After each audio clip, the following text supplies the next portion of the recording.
se inserta en una agenda internacional, en una agenda global única en la historia de Colombia, como es la Conferencia de Partes número 16 o COP16.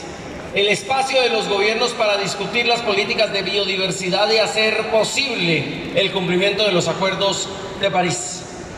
Si la discusión del mundo hoy es la discusión por salvarlo, si la discusión del planeta es para darle espacio al aire, para devolverle la ruta a los ríos, para darle posibilidades a los páramos, para que la conectividad entre el Amazonas y los Andes se vuelva a recuperar, este momento es un momento decisivo.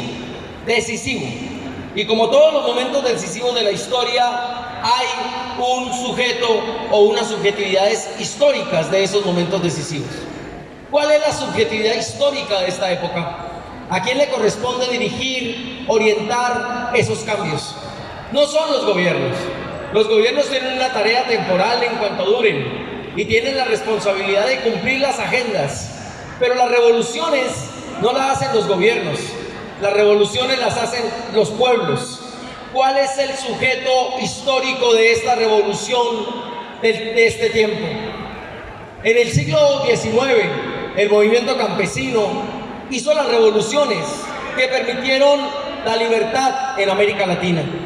Hicieron los cambios los pueblos negros de Haití, por donde empezaron nuestras revoluciones y nuestras independencias, del yugo de la colonización o de un momento de la colonización, quizás no el único.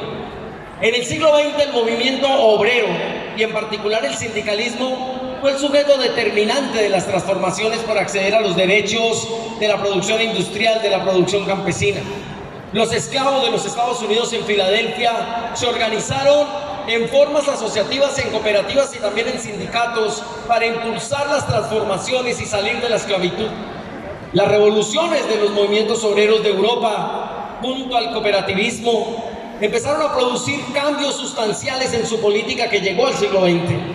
Ese avance vertiginoso del movimiento obrero en las luchas por conquistar el poder para entregárselo a las organizaciones y a las comunidades de trabajadoras fue frustrado en gran parte por una guerra fascista, una guerra, la Segunda Guerra Mundial, que liquidó en cierta medida ese movimiento de transformaciones de Europa dirigido por todos los obreros del mundo, negros o blancos o indios. Así que el siglo XX se quedó sin la oportunidad de esa gran revolución de los obreros y las obreras.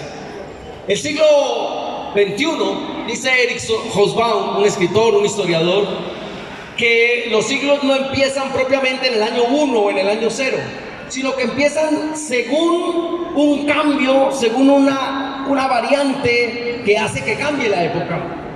Uno podría decir sin problema que el cambio de época empezó con la pandemia del COVID. Los que estamos aquí, las que estamos aquí, todos y todas somos sobrevivientes de esa pandemia del COVID. Todos la vivimos en nuestros países. Y hubo países que respondieron mejor a la pandemia.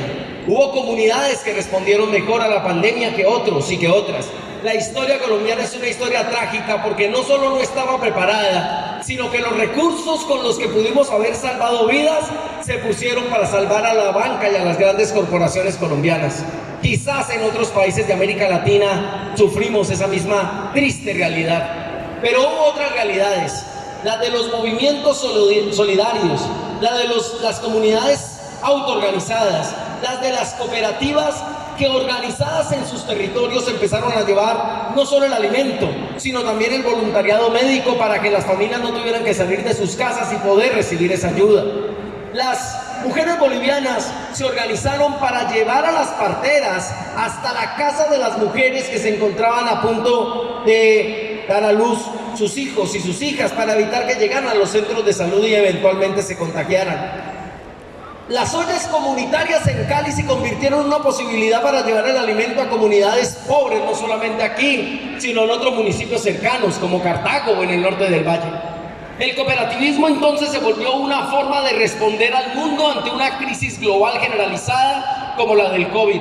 Y eso marcó el cambio de siglo, diría Hobsbawm. Y eso cambia entonces también la subjetividad histórica. Lo que nos demostró ese momento de esa pandemia que seguramente no será la única que viviremos en los próximos años, sí, o mejor, no es la única que viviremos en esta época, sino que en los próximos años habrán más pandemias y más crisis.